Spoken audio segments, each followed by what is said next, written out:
Hello, my name is Louis Marandola, and today I'm going to be informing you a little bit about cellular respiration and photosynthesis. When we talk about biology and the foundations of life, the topic of energy consumption and production is bound to come up.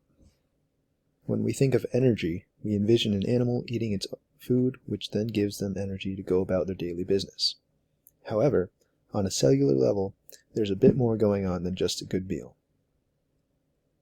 Like I mentioned in my opening slide, two processes in particular are essential to life, these being cellular respiration and photosynthesis. On the left of your screen, you can see the chemical equation for cellular respiration, and to your right, the chemical equation for photosynthesis. Take a minute to look at these two equations. Notice anything? They are essentially inverses of each other. In respiration, glucose and oxygen are broken down using energy to make carbon dioxide, water, and ATP.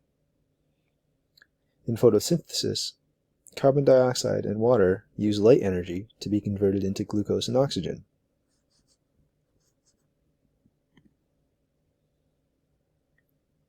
In biology, when energy is being consumed and converted, it usually has to do with metabolism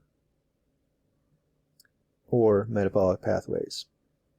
Two subcategories of metabolic pathways are anabolism and catabolism. Anabolic pathways synthesize molecules to produce energy, whereas catabolic pathways break down molecules by consuming energy. Now, since these two processes are so similar, the question that we can ask is, can you have one without the other? And the answer to that is no. All living organisms need both processes to survive. Respiration, being the inverse of photosynthesis, and vice versa, means that one process's reactants are another's product. Two halves to a whole that create a whole cycle. This cycle supports life at a cellular level. Pretty neat, huh?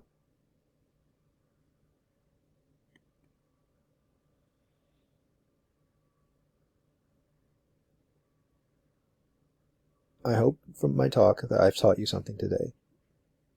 That's all I have. Thanks for watching.